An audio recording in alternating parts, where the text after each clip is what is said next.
Condiciones que favorecen a la democracia. A lo largo del siglo XX se ha podido observar éxitos de este sistema político.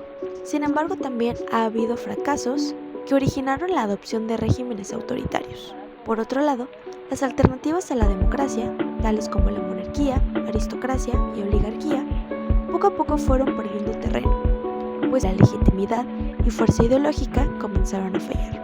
En los casos donde se presentó un fracaso de la democracia, surge la necesidad de adoptar un nuevo sistema. Comienza a surgir el fascismo, el nazismo, sistemas que posteriormente son heridos por la derrota de las potencias en la Segunda Guerra Mundial, el helenismo, sistema que colapsa y se debilita debido a una descomposición interna y presiones externas, y también dictaduras militares, mismas que caen por el fracaso económico, diplomático e inclusive militar. A pesar de presentarse estos fracasos de las alternativas a la democracia, este sistema aún no había triunfado en todo el mundo, pues en países como China y regiones como África, sudeste de Asia y Oriente Medio no habían sido democratizados. Debido a esta diferencia, Dahl se centra en discutir las condiciones que pudieron o no afectar al éxito o fracaso de la democracia en todo el mundo, pues en los países ya democratizados aún existía la posibilidad de que la democracia no sobreviviera indefinidamente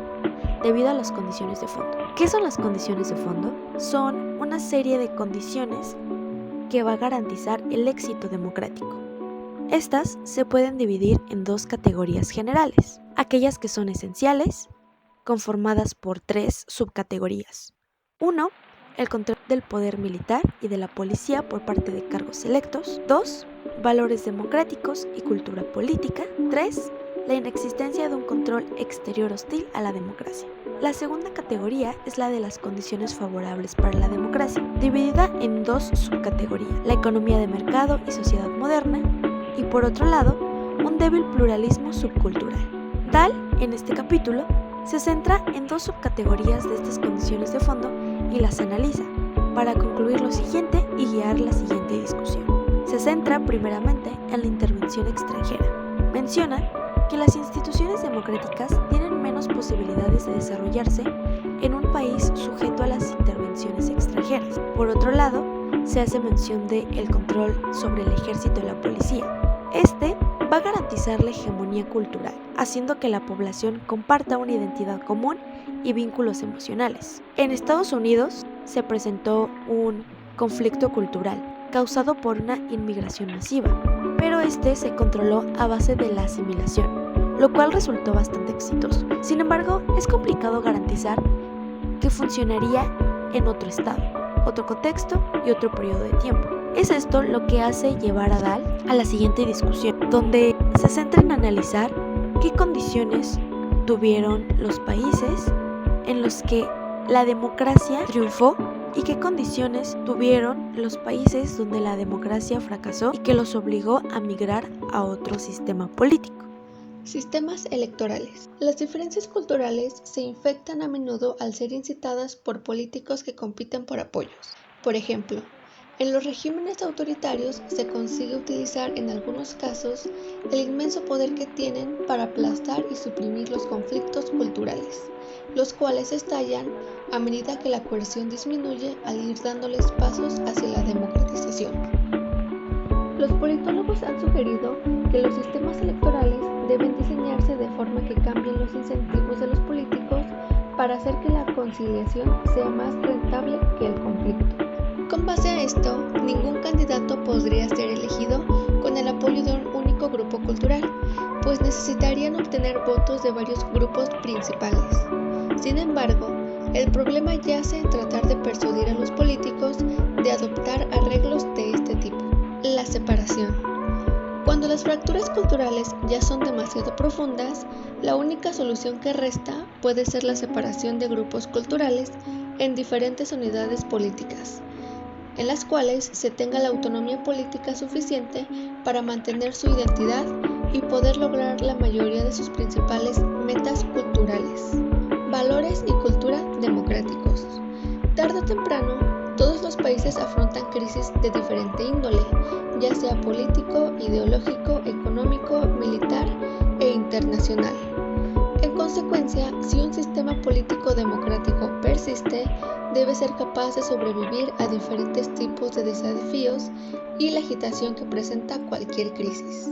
Si se presentara una crisis severa, aumentarían las probabilidades de que la democracia sea derribada por líderes autoritarios que prometen acabar con la crisis mediante medidas y métodos dictatoriales. A partir de lo anterior, surge una pregunta importante. ¿Por qué en algunos países consiguieron las instituciones democráticas capear la crisis y en otros no? Esto debido a que las perspectivas de una democracia establece que en un país son potenciadas por sus ciudadanos y líderes que defienden las ideas, valores y prácticas democráticas. Es decir, se debe a si en el país se posee una cultura política democrática o no. ¿A qué se refiere el término cultura política democrática? A que contribuye a formar ciudadanos que creen en los siguientes principios. La democracia y la igualdad política son fines deseables. Que el control sobre el ejército y la policía debe estar completamente en manos de líderes que fueron electos. Las instituciones democráticas básicas deben ser preservadas. Y por último, que las diferencias y los desacuerdos entre ciudadanos deben ser tolerados y protegidos. Crecimiento de mercado con economía de mercado. Una de las condiciones altamente favorables para las instituciones democráticas es una economía de mercado en el que las empresas económicas están en manos privadas y no en las del Estado, es decir, en una economía capitalista más que en una socialista o estatista. No obstante, el vínculo entre democracia y el capitalismo esconde una paradoja. Una economía de mercado capitalista inevitablemente generará desigualdad en los recursos políticos de los que pueden disponer los distintos ciudadanos. Por lo tanto, una economía capitalista daña seriamente la igualdad política, siendo casi imposible de realizarla. En conclusión, una economía capitalista de mercado, la sociedad que produce y el crecimiento económico que típicamente genera, constituyen todas ellas condiciones altamente favorables para desarrollar y mantener instituciones políticas democráticas.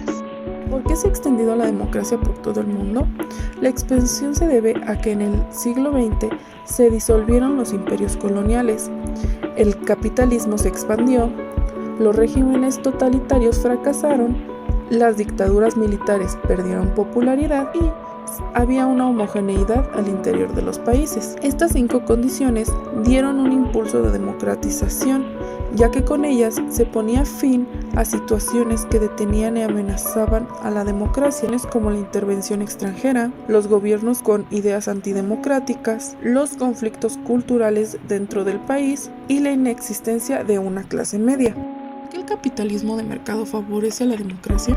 La relación entre el capitalismo y la democracia es una relación un poco complicada y extraña, ya que constantemente se encuentran en conflicto, pero al final de cuentas siempre van de la mano.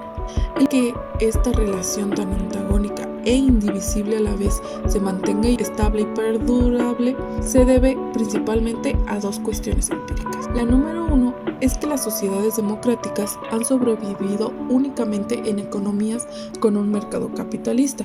La número 2 es que esta sobrevivencia se da ya que los rasgos del capitalismo y de la democracia favorecen al otro. Es decir, el capitalismo favorece a la democracia y así viceversa.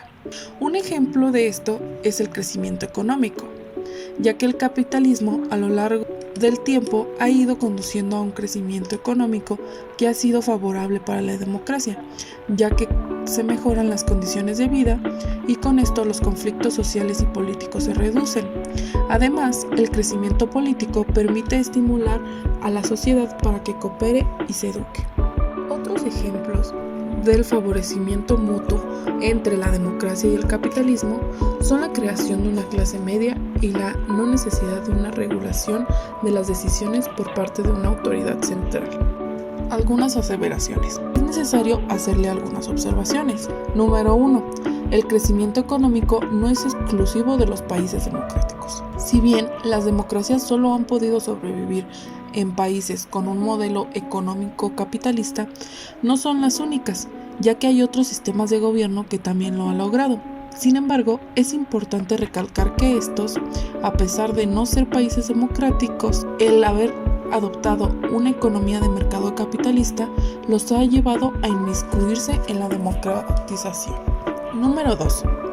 Una economía de mercado capitalista, sin importar cuál es su actividad dominante, mientras descentraliza la economía y contribuye a crear una nación de ciudadanos independientes, sigue favoreciendo a la democracia. Esto quiere decir que sin importar que la economía capitalista se base en la agricultura o en la industria, se sigue favoreciendo a la democracia mientras que ésta genere ciudadanos independientes.